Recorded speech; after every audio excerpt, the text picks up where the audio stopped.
Shalom Vracha, chers amis, nous allons parler aujourd'hui d'une question qu'on m'a posée. J'ai un peu de temps à vous consacrer et à me consacrer à moi-même, parce que quand je consacre pour les autres, je me consacre et je m'élève spirituellement. Quand je m'élève, je suis mon élève moi-même, pour moi-même, parce qu'il nous faut toujours rester élève. Pourquoi qu'on l'appelle Talmid Hacham. Talmid c'est élève, Hacham sage. Un érudit, on l'appelle sage élève. Il est sage ou il est élève? Il est maître. Mais chaque maître doit prendre un maître pour mesurer combien il est élève aussi. Car on apprend toujours. Et encore, et encore, et encore. L'essentiel que l'esprit reste toujours universel, sans esprit de sel. Et lorsqu'il est universel, il apprend. Et il augmente, il s'élève chaque instant, parce que son cerveau devient actif. C'est ça l'essentiel. C'est de créer un dynamisme, une vitamine à l'esprit pour communiquer avec les membres de son corps. Et bien sûr, avec la multivitamine qui est la sagesse de Dieu. On m'a demandé la question, Rav, pourquoi vous ne parlez pas du Mashiach? D'abord, j'ai répondu que je parle. J'ai parsemé ici et là quelques cours, mais je ne fais pas de ça, certes, une grande folie. Mais pourquoi, Rav? D'abord, parce que dans la prière, tous les jours, je fais ma prière, je suis un juif. Je suis l'élève d'Avraham Avinu, qui a instauré la prière du matin. Je suis un élève de Yitzhak Avinu, qui a instauré la prière de l'après-midi. Et celle de Yaakov Avinu, le soir. Je suis leur fils. Je suis leur élève. Et je sais qu'ils étaient tellement accrochés à Dieu, tellement transcendants, tellement attachés à l'Éternel, qu'ils ont déposé dans leur prière tout ce que j'ai, moi, besoin, ce que les créatures ont besoin. Et dans la prière, qui est relue le matin, le soir et l'après-midi, nous récitons une bénédiction. On demande à l'Éternel de résider à l'intérieur de Jérusalem, sa ville, comme il l'a promis, et que le trône de David, son serviteur, il soit rapidement installé, et qu'il construise une construction éternelle de nos jours, Bemera Be'amenu, de nos jours, source de bénédiction à Hachem, Boné Yerushalayim, qui construit Jérusalem. Et la deuxième qui vient après, Et Semah David Avdecha, le rayonnement de David ton serviteur. Mehera Tatzmiyah, en urgence, fait rayonner ou fait pousser. Mais Karno, son rayonnement, Taroum Bishuatecha. Tu élèves Bishuatecha, et là je m'arrête, par ta délivrance.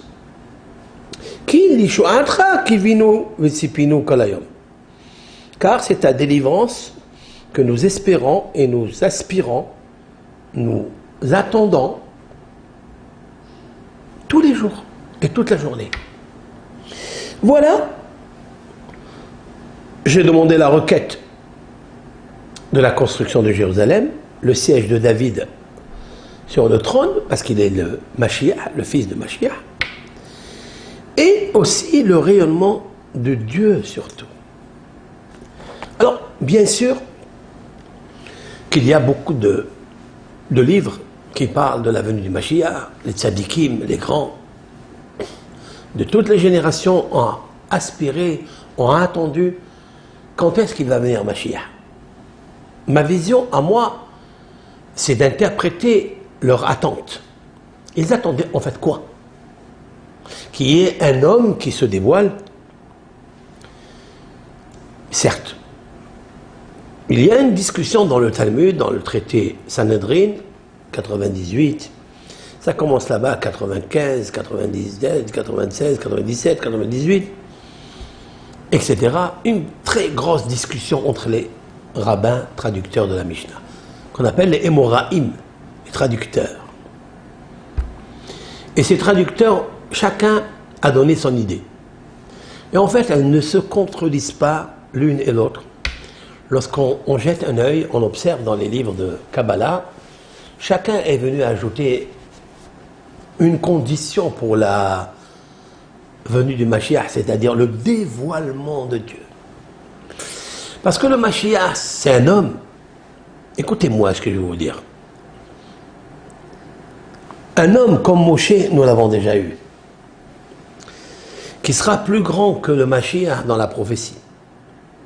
Comme dit Maïmonide dans les lois relatives aux rois, parmi les rois, il y avait Shaul, il y a eu David et d'autres.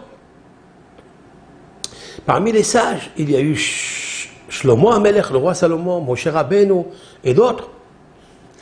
Celui qui va être plus grand dans la sagesse que le roi Salomon, ce sera Mashiach. Mais dans la prophétie, il sera moins que Moshe. Sagesse, prophétie. Bien sûr que il y a ici un cœur du Créateur. Lorsque je veux écrire un livre, suivez dans ce cours, suivez-moi bien. Lorsque je désire, tout écrivain, qu'il projette d'écrire un livre, il va nous dévoiler dans son livre ce qu'il a dans son cœur. C'est sûr et certain que l'Éternel, l'écrivain de tous les temps, le créateur de toute écriture, de toute lecture et de tout livre, il nous a à 2 reprises dévoilé qu'est-ce qu'il a dans son cœur. Ce que Dieu a dans son cœur, c'est l'amour de ses créatures. Cela est pour lui son unicité, car l'unicité de Dieu, son dévoilement, où toutes les nations vont admettre, vont reconnaître que l'Éternel est un et son nom est un. Ça veut dire que la création, c'est à lui, et qu'il a agi, qu'il a intervenu dans la création, c'est lui. L'Éternel a écrit un Sefer, un livre. Dans ce Sefer, il a raconté quelque chose.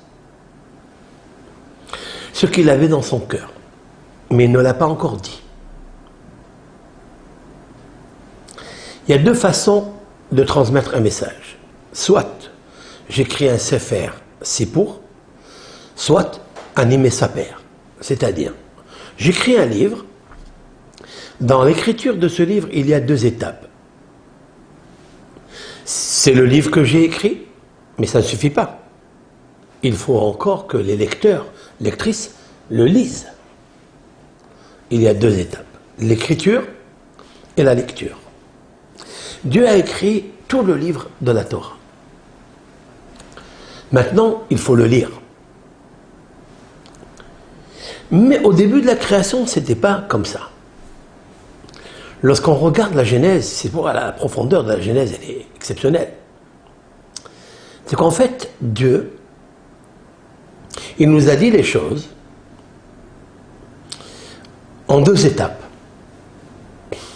Il a dit, il a fait. Il a dit, il a créé. Il a dit, il a formé. Il a dit, il a émané. Il a construit. Il a dit et il a fait. Il est d'ailleurs une prière que nous pratiquons, nous, le peuple d'Israël, tous les jours, le matin. Baruch she'amar ve'haya olam.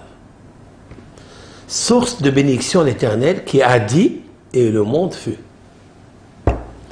Vayomer Elohim yehi or, vayi or. Vayas Elohim et. L'Éternel a dit que la lumière soit et la lumière fut. Que les luminaires soient et il fit les luminaires. Vayas Elohim et Ameorot Agedolim. Et l'Éternel a fait. Et nos sages, de retenir un mot. Baruch She'amar ve'aya olam. Baruch Omer ve'oseh. Béni celui qui dit et fait. En fait, l'homme à l'image de Dieu, c'est celui qui dit, il dit un message, il donne une promesse et il la fait. Alors il est à l'image de Dieu. Ce message, il peut être fait de deux façons. Le dire, et là immédiatement le récepteur le reçoit de suite. Ça s'appelle, dans la mystique juive, sipour, c'est-à-dire un récit. Je raconte quelque chose. Le monde a été créé Besefer Safar Vesipour. Comme ça, il est marqué dans le premier chapitre et la première Mishnah, la première Torah, la première leçon du Sefer Yetzirah, du livre d'information attribué à Abraham, notre patriarche. Akadosh Baruch Hu Hashem Tsevakot Melech Ram Venissa, l'Éternel qui est le Dieu des Tsevaot, des armées célestes et terrestres. Yah Yud Kevavke, son nom très puissant, omniprésent. Shin Dalet Yud, Akadosh Baruch Hu qui maîtrise la nature, qui lui dit d'avancer ou d'arrêter, de la limiter ou de l'ouvrir et de lui donner régénérescence, l'essence même de la parole de Dieu. Bara et Olamo, il a créé son monde, Be Sefer, Safar et Sipour. Ça veut dire, explique le Gaon de Vilna et d'autres, dans son livre, que Safar, c'est en fait le livre. Et Sefer, c'est le livre, Safar, c'est ce qui a marqué dans le livre. La lecture du livre. Ce sont les deux étapes. L'Éternel, ce qu'il avait dans le cœur, si l'on peut dire ainsi, avec sa permission, pour nous essayer de comprendre, c'est que Dieu, il a écrit un livre, maintenant il faut le lire. Et tout cela fait transparaître ce que Dieu a dans son cœur. Mais il y a eu un moment très crucial, un moment très exceptionnel pour le peuple d'Israël. C'est le sipour, c'est-à-dire la parole directe avec son peuple au mont Sinaï. L'Éternel a fait sortir le peuple d'Israël d'Égypte. Il leur a fait un miracle énorme, l'ouverture de la mer Rouge. Ils ont vu que c'est celui qui les a sortis d'Égypte, c'est celui qui peut diviser la nature, intervenir sur la nature. C'est écrit ça dans le livre, mais il n'a pas encore parlé avec moi. Il ne m'a pas dit de visu, de vive voix qui je suis. Il a attendu 49 jours. Moshe Rabbeinu nous a réunis autour du mont Sinaï, et là, il dit « Je suis l'Éternel ton Dieu ». Il parle. Bien sûr que sa parole, nous avons entendu Mina Shamaim du ciel, lorsque le feu entourait le mont Sinaï. Pour ma part, moi, le petit que je suis, il est préférable. Je dirais même quelque chose de plus profond et de plus juste et humblement. Je préfère parler de la sortie d'Égypte, parler du Shabbat, parler de l'ouverture de la mer Rouge et parler du don de la Torah. Je voudrais gaspiller le reste de ma vie à ces 4 sujets très importants qui nous font dévoiler ce que Dieu va dévoiler par la suite. Sa délivrance. Sa délivrance, c'est quoi? C'est lorsque le peuple et les nations vont obéir à la parole de Dieu. Je suis l'Éternel, ton Dieu. Ne vole pas, ne triche pas, ne tue pas. Aime ton prochain comme toi-même. Ne te venge pas. Pour l'instant, le monde, il va à la dérive. Le monde est dans une dégradation absolue. Ça n'est pas, en fait, le moment où le Mashiach, c'est-à-dire Dieu, dans son essence même, la délivrance, veut se dévoiler. À quel moment le peuple d'Israël a entendu la parole de Dieu? À quel moment? Une fois dans l'histoire. Mais à quel moment? Lorsque Moshe Rabbeinu a réussi à réunir le peuple comme un seul. Et c'est là où j'attire votre attention. Nos sages disent, je cite, Begouf ehad, belev ehad. Comme un seul corps, un seul corps, un seul cœur. La cohérence, l'amour, le respect mutuel qu'il y avait avant que Moshe Rabbeinu monte pour recevoir les paroles de Dieu, il fallait cette condition sine qua non. Autrement dit, que jusqu'à présent, dans les autres pérégrinations, les 49 jours, il y avait des disputes. Il n'y avait pas de paix entre eux. Quand je dis les autres pérégrinations, je ne veux pas parler seulement des Hébreux dans le désert. Je veux parler depuis la création du monde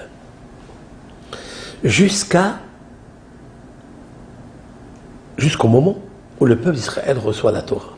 C'est la première fois où Dieu dicte à Moshe, dans l'écriture de la Torah sainte, Vayihan Sham Israël Neredar, et le peuple d'Israël campa au singulier face à la montagne. Où Moshe alla ila Elohim. Et Moshe alors monta vers Dieu. Jusqu'à présent, il n'y avait que des disputes. Ça veut dire Adam et Hava, Caïn et Abel. Toutes les guerres qu'il y avait au temps de Abraham, le déluge, Sodome et Gomorrhe, tour de Babel, que des disputes. Le monde était divisé. Ça empêche la révélation de Dieu. À quel moment le peuple d'Israël a réussi à être un seul corps et un seul cœur, alors on aura compris que Dieu peut se manifester. L'Éternel descendit sur le mont Sinaï et il parla à Moshe Rabbeinu. Il parla au peuple.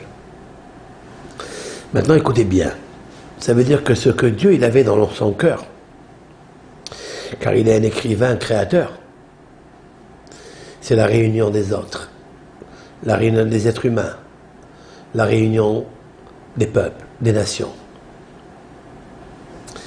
Pour qu'il y ait cela, il faut un seul corps et un seul cœur. Il voudrait dire que le corps, c'est la création. Et le but de la création, c'est ce qu'il a dans son cœur.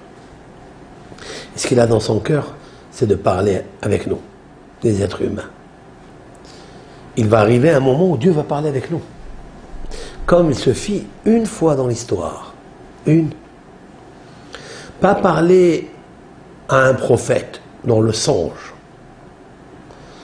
mais parler à 600 000 hommes, parler à des milliards d'êtres humains, comme il a parlé au mont Sinaï.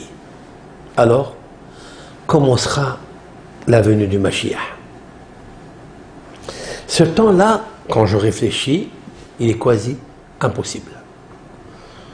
Voilà pourquoi je préfère m'éduquer, m'élever dans le domaine du sipour, c'est-à-dire du récit.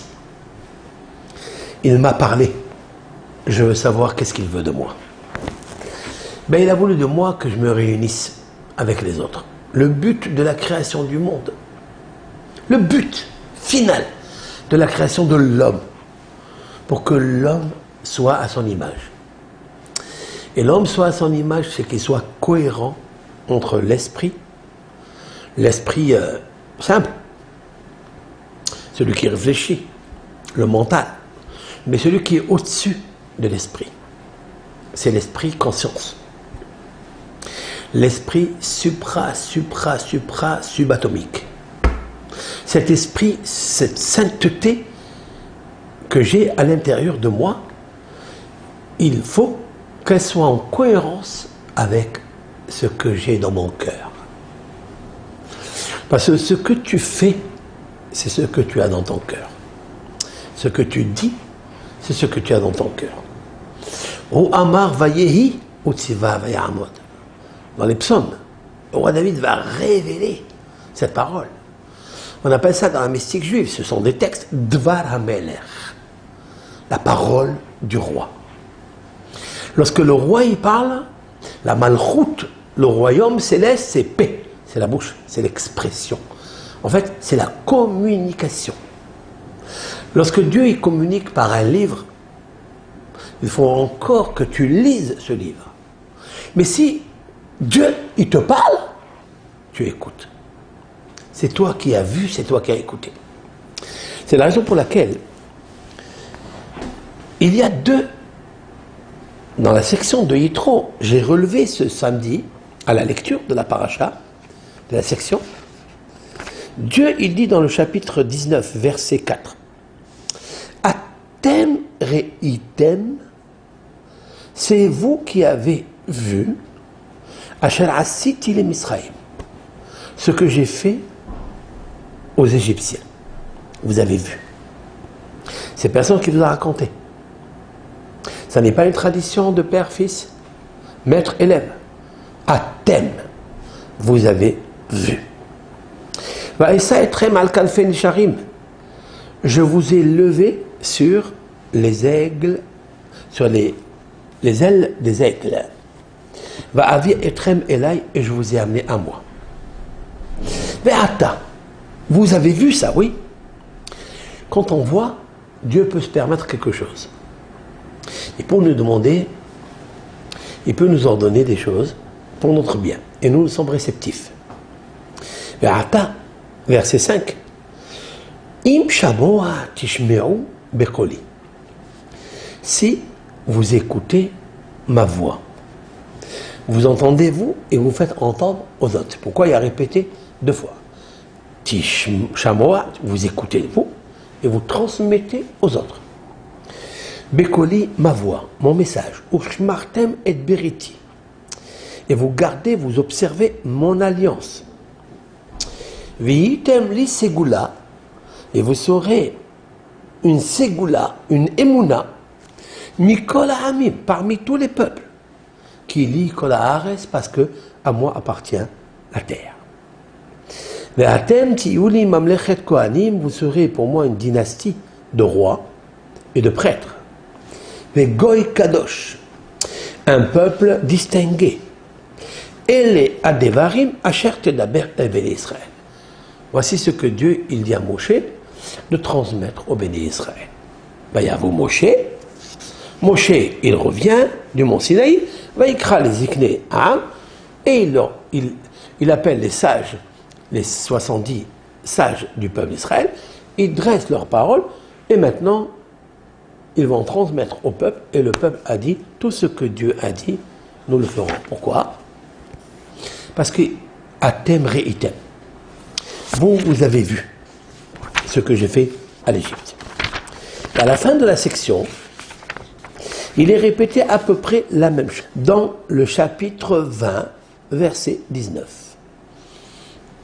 Après le don de la Torah, il leur dit, Vayomer Hashem el Moshe.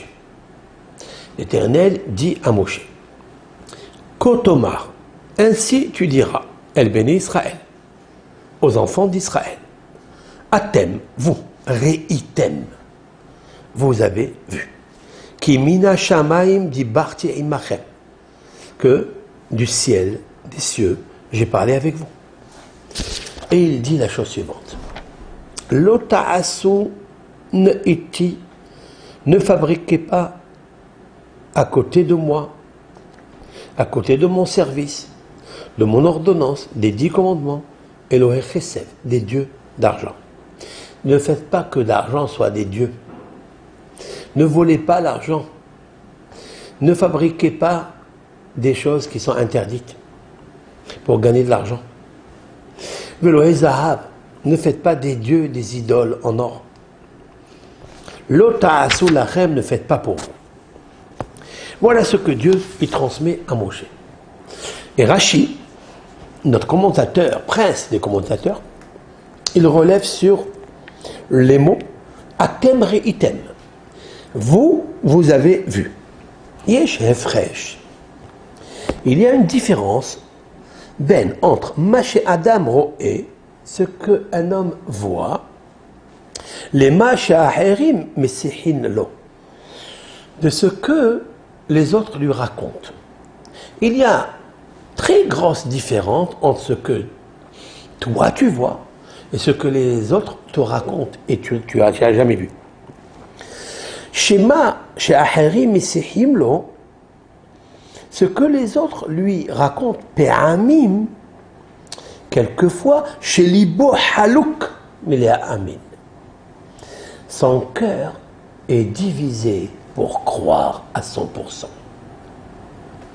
On me raconte, c'est pas sûr que c'est comme ça. Parce que quand quelqu'un il voit la chose, alors c'est lui. Seulement lui seul, il ne peut pas être témoin. Toute personne qui a vu et qui vient nous raconter qu'il a vu la prophétie, il a vu Dieu lui parler, il lui a vu Dieu qui lui a déversé des choses extraordinaires, il peut dire ce qu'il veut pour lui, mais il ne pourra pas encore nous le transmettre. Mais s'il s'adresse au pluriel, et c'est pourquoi j'attire l'attention, Atem reitem. Atem, Ata, c'est toi, individuel, singulier, spécifique à toi. C'est pas encore une preuve. Mais Atem, vous êtes 600 000. C'est vous les 600 000 Hébreux, plus les enfants, des millions, des femmes, des enfants, à qui j'ai fait sortir d'Égypte, à qui j'ai fait des miracles. C'est vous. Je viens de vous ouvrir la mer Rouge. Vous avez vu. Vous avez vu Dieu. Vous avez vu les 7 cieux s'ouvrir. Vous avez vu les anges en train de danser. C'est à vous que j'ai ouvert la mer Rouge. Vous pouvez raconter.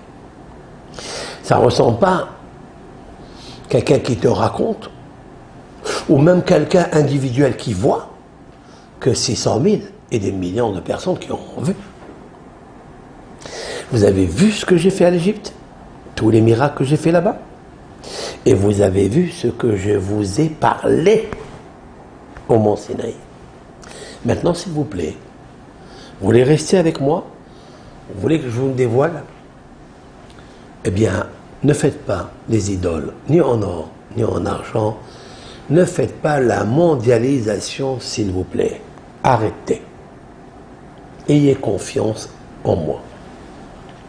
C'est pourquoi le peuple d'Israël ne pourra jamais bouger de sa foi, de sa croyance, parce qu'il n'est pas seul témoin, 10 personnes, 20 personnes.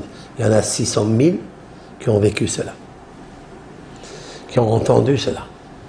Donc ils l'ont transmis avec un transformateur très puissant qui a envoyé le message à toutes les générations. Comme il a dit le roi David dans les psaumes 145, Dor le dor yeshabach ma'asecha gvorotecha yagido. J'explique, de génération en génération, raconteront tes œuvres, tes miracles. Ils feront l'éloge de tes puissances. De quoi il parle? Il parle du peuple d'Israël, que depuis la génération de la sortie d'Égypte jusqu'à aujourd'hui, nous racontons, nous récitons les prodiges, les merveilles qu'il nous a fait. C'est avec nous que ça s'est passé. Donc on est obligé de le raconter. C'est pourquoi que cette tradition, elle est restée solide, et elle restera solide jusqu'à la venue du Mashiach. Qu'est-ce qui s'est passé là? L'Éternel, il a compris que d'écrire un livre, il se peut qu'il n'y a pas des lecteurs. Il a écrit le Sefer, mais il n'y a pas le Safar, c'est-à-dire celui qui va lire. Il a écrit la création du monde, Maaseh Bereshit. Caïn n'a pas compris ce qu'il veut. Nimrod n'a pas compris ce qu'il veut. Terah, le père d'Abraham, n'a pas compris ce qu'il veut. La génération de Noé n'a pas compris ce qu'il veut. Ça veut dire, ils n'ont pas lu le livre. Je vais m'arrêter par exemple au Shabbat. Le Shabbat, nous pratiquons le Shabbat pour cause de quoi? Parce qu'il y a eu un jour où l'Éternel s'est reposé. Tout le monde peut ouvrir son livre. Mais est-ce que Dieu il a recommandé cela dans la création? Jamais. C'est pas marqué nulle part qui nous a dit observez maintenant à toute l'humanité qui était là, Adam Arishon, ses enfants, ses petits-enfants, Noah, Noé. Il n'a pas parlé du Shabbat du tout. C'est marqué dans le livre qu'il a écrit que l'Éternel, il a créé en 6 jours le monde, et le 7e, il s'est reposé. C'est vrai. Voilà ce qui est marqué. Mais il n'a pas dit observer le Shabbat. À quel moment le peuple d'Israël a reçu cette ordonnance? Là. Quand il a parlé avec eux. Quand il y a eu cette notion du sipour. Sipour, ça veut dire dialogue. Le message direct. Parce qu'un message direct, il est vrai. Toujours on parlera de dire, est-ce que la Torah qui est écrite, est-ce que cette Torah elle est vraie ou elle a été falsifiée? Pourquoi? Parce qu'on est venu raconter que cette Torah, c'est elle et telle qu'il a écrit. Rachi, il a déjà soulevé que quelque chose qu'on te raconte, il se peut que tu n'écouteras pas à 100%. C'est vrai. Parce que tu n'as pas vu. Mais la parole de Dieu, le Sipour, c'est le meilleur livre que l'on peut recevoir et transmettre. C'est Anochi Hashem Elohecha. Qu'est-ce qu'il a voulu dire?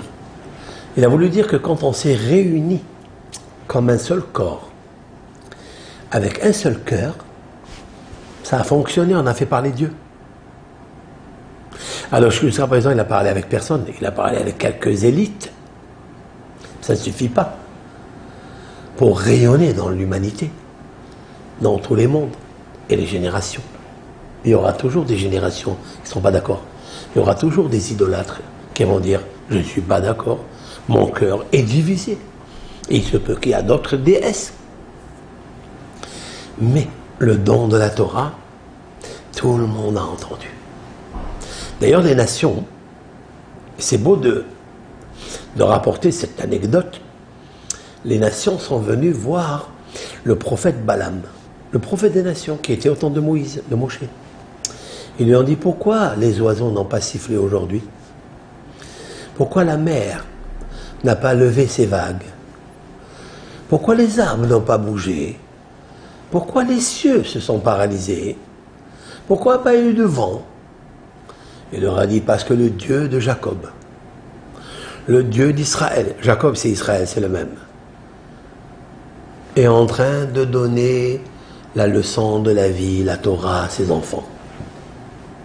Voilà ce qui est marqué dans le texte. Et d'ailleurs, Balaam, il va le citer avec allusion dans la section de Balak, où il va parler de toutes les prophéties qui vont arriver. Il le dit là-bas. Il parle de cette force du mont Sinaï, que c'était quelque chose d'exceptionnel. Bon. Pourquoi? Même Balaam le prophète, qui avait envie de maudire le peuple d'Israël, mais lorsqu'il arrive du Sipour, lorsqu'il entend que Dieu parle. Ça n'est pas seulement Dieu a écrit dans son livre ce qu'il a dans le cœur, mais sans nous le dire, mais plus que ça, c'est qu'il a parlé.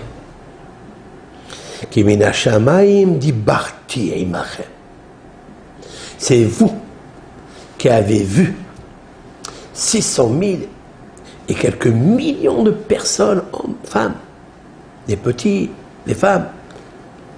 Avec vous, j'ai parlé du ciel. J'ai fait descendre les feux. J'ai fait descendre les tonnerres, les éclairs, la pluie, kolot ou brakim. C'est vous. En bas, vous avez reçu cela, et moi je parlais d'en haut. Comme ça dit le Midrash. Et donc, tout le monde se tait. Qu'est-ce que c'est Mashiach?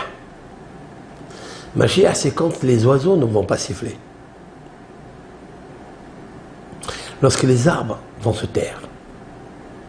Lorsque l'âne ne va pas braire. Lorsque le lion ne va pas rugir. Lorsque tout le monde va être un seul corps avec un seul cœur. Bien sûr, si on demande la question, est-ce que c'est maintenant? C'est hier? C'est demain? Tout le monde pensera que la réponse est non. Voilà pourquoi je ne parle pas du Mashiach. Je ne parle pas du Mashiach, ça ne veut pas dire que j'espère pas au Mashiach. Dieu préserve. Il est une loi positive de toujours aspirer à ça. Mais aspirer à quoi? C'est pas un homme. C'est pas l'homme que j'attends moi. J'attends que cet homme qui va être méritant dans la génération méritante, il va être celui qui va être nommé pour réunir un seul corps et un seul cœur. Alors Dieu parlera avec toute l'humanité, tout entière, toute sa création et ses créatures. C'est le but, en fait, recherché. Mais pour faire quoi? Pour prier ensemble, pour vivre ensemble. Comme il est marqué dans les prophéties d'Ésaïe, que le mouton il va vivre avec le loup, que la chèvre elle va vivre avec le renard, que le lion il va vivre avec que le méchant il va vivre avec le gentil. Ça veut dire quoi? Un seul corps, un seul cœur. Alors Dieu parlera. Arrivera ce moment extraordinaire. Parce que d'attendre un homme qui est aussi fort que Moshe, il ne peut pas être comme Moshe dans la prophétie. Il peut dépasser Moshe dans la sagesse. Parce qu'il va être incarné d'une âme exceptionnelle. L'âme que possédait Adam Arishon avant de fauter. Zihra ilaha, c'est-à-dire c'est une lumière qui est très très très spéciale, unique. Alors cet homme-là, il va falloir qu'il se prépare. Trouvez-moi maintenant un homme hier ou avant-hier ou demain, après-demain, sauf si Dieu, seul Dieu capable d'être sauvé, parce qu'il faut ça Yeshua à Dieu. Qu'est-ce qui est marqué ici? Qu'il Yeshuatra. Car Hachem, ce que j'attends, ce que j'aspire, ce que je convoite, l'Ishuatra. C'est quoi l'Ishuatra? C'est ta révélation, ta délivrance à toi, si l'on peut dire ainsi. C'est pas l'Ishuatenu. C'est pas que toi, Dieu, tu vas nous sauver à nous. C'est pas ça. Sauve-toi à toi et tu nous sauveras à nous. Pour l'instant, pour arriver à cette chance, à ce mérite, il va falloir d'abord être un seul corps et un seul cœur. Je vais vous donner un aperçu, une vision de ce que je viens de dire maintenant.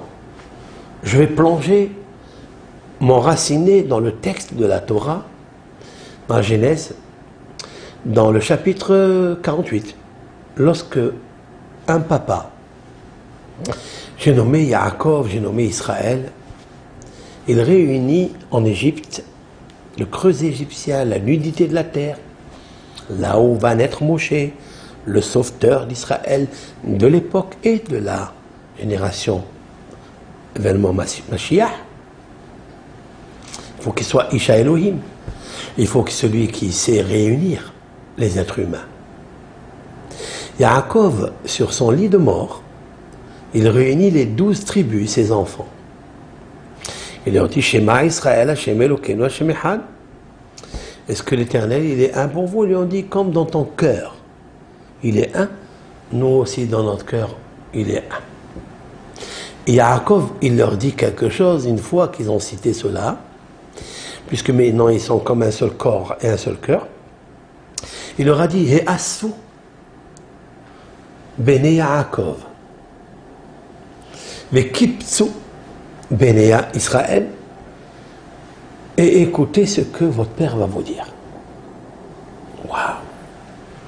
Il leur dit, réunissez-vous maintenant les fils de Jacob et écoutez les paroles de Israël, votre père. Il y a ici deux notions de réunion. Et asfu. Et asifa, ça veut dire se réunir. Mais des fois, on se réunit dans la même chambre et les cœurs sont différents. Mais il leur a ajouté, veikapsu, soyez un seul kibbutz, un seul morceau, un seul corps avec un seul cœur. Et je vais vous raconter Maïkre etrem be'aharit hayamim, ce qui va arriver à l'avènement messianique. Il a voulu dévoiler, disent nos sages, le temps de l'avènement messianique. Moi, j'explique autrement ce texte-là. Est-ce que Yaakov Avinu, qui a été un des prophètes le plus grand, le chouchou de Dieu, il veut dévoiler, il a envie, qu'il a empêché. Voilà, il les a réunis. Non.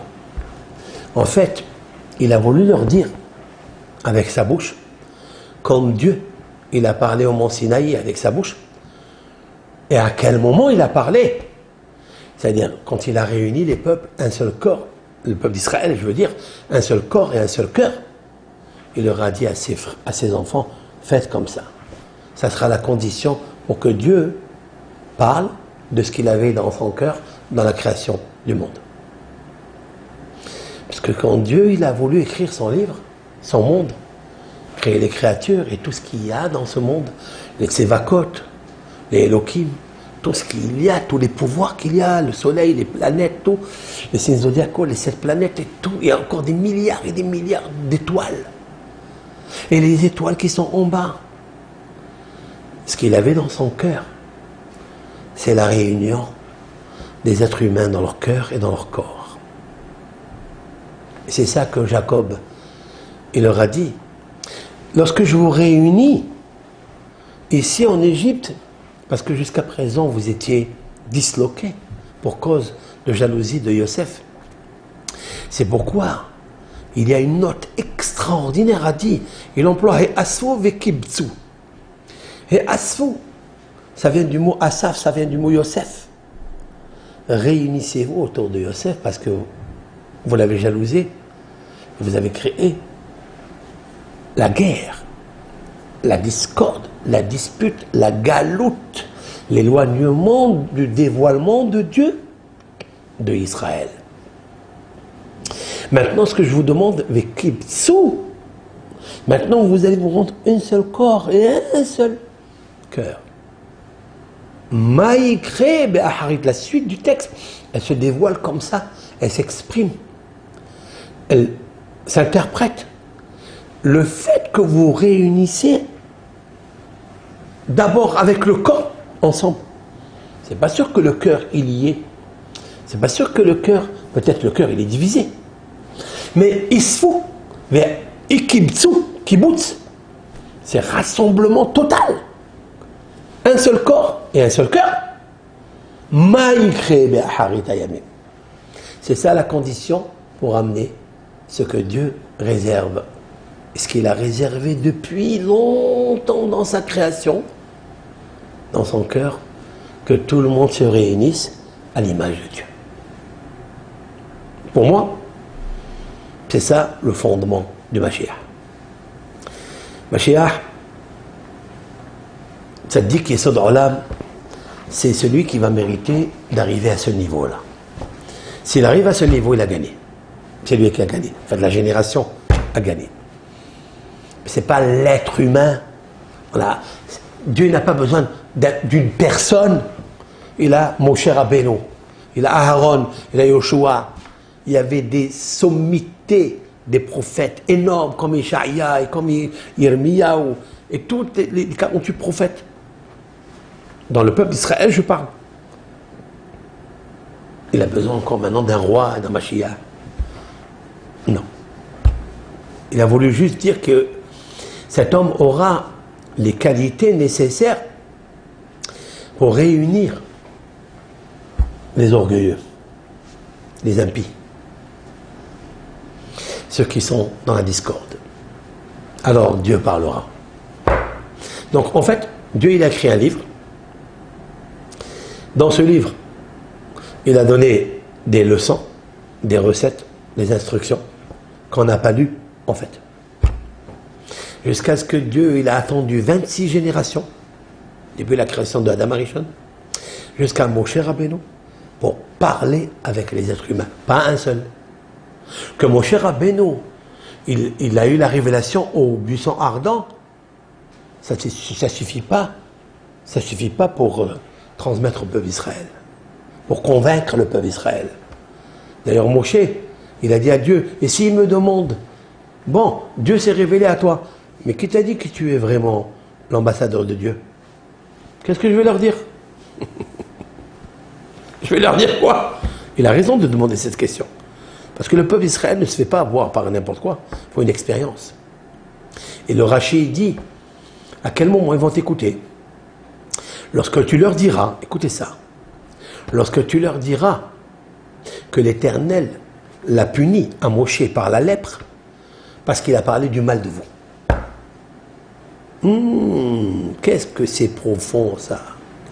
À quel moment tu deviens un prophète authentique? Lorsque tu leur diras à ces enfants d'Abraham, Isaac et de Jacob, tu leur diras que j'ai parlé du mal de vous et l'Éternel m'a rendu lépreux. Alors ils t'écouteront. Pourquoi?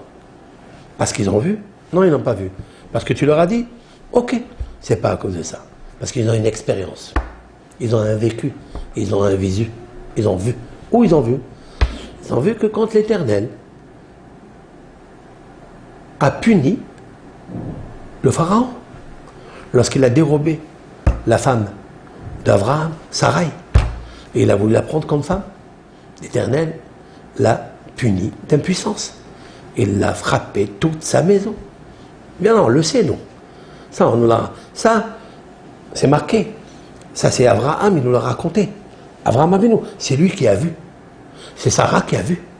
Elle a vu, elle nous a raconté. Même Hagar, elle s'est transformée, elle a changé, elle s'est convertie à la foi, alors qu'elle était idolâtre, la fille de Pharaon, parce qu'elle a vu. Elle a dit, j'ai vu les miracles. On ne lui a pas raconté. Alors, nous, on te croit, Moshe, que Dieu t'a puni parce que tu as parlé la médisance sur nous. Ce que tu as dit à Dieu, peut-être que le peuple d'Israël ne va pas me croire. Ah, tu leur diras que j'ai puni Moshe parce que tu as dit une parole comme ça. C'est pas parce que tu leur as dit. Non. Parce qu'ils ont une expérience du vécu, du savoir-voir. Pas de l'écoute, de la transmission. Monsieur X m'a dit. Non. Quand j'ai vu. Et c'est là où toute la force du mont Sinaï, elle est puissante. Elle est aussi puissante que la sortie d'Égypte. Parce que c'est les mêmes personnages qui ont vu Atem Reitem Asher Asiti Misraïm. Vous avez vu ce que j'ai fait à l'Égypte. Atem Reitem Shemina Shamaim Dibarti Imaim. Parce que celui qui a fait les miracles en Égypte, on peut dire encore, c'est le cosmos, c'est l'interplanétaire, c'est le phénomène, je ne sais de quoi. On peut toujours trouver à la nature, à la mère nature, des interprétations, etc. Mais la suite, elle vient confirmer C'est moi, l'Éternel, qui vous ai parlé du ciel. Ça, vous l'avez vu et vous l'avez entendu. Et là, c'est le même Éternel. C'est pour ça que Mashiach, toute la venue du Mashiach, l'espérance, le languiment, c'est pas l'homme. Non.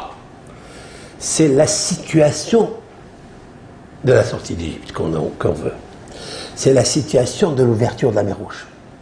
Où tous les peuples ont entendu. Une des phrases que l'on chante dans le cantique de la mer Rouge. Les peuples ont entendu, ils ont tremblé. Même Rahav Azona, cette boulangère, ou cette prostituée, d'après les commentaires, qui a vécu à Jéricho, et que Yehoshua, il avait envoyé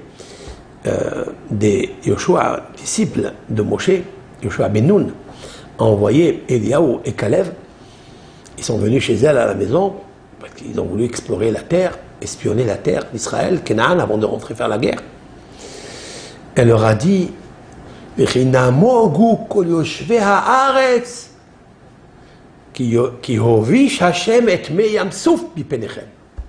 nous avons entendu et nous avons tremblé, car nous avons vu, il y avait des gens qui ont passé, qui ont raconté, que l'Éternel a fait sécher les eaux de Yamsouf.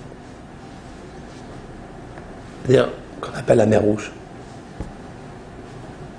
Voilà un témoignage. Comme ça sera au temps de Mashiach. Mais il faut être méritant. Et pour recevoir ce Mashiach, c'est-à-dire l'Ishoa'atra kivinu Adonai, à ta délivrance, c'est quoi ta délivrance? C'est ce que tu vas dévoiler au monde, ce que tu avais dans ton cœur.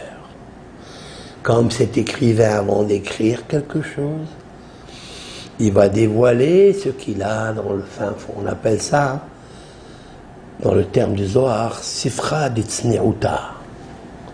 C'est le livre qu'on écrit et que l'on poste tout ce qui est tsanoua, qui est caché dans le cœur, ce qui est pudique dans le cœur.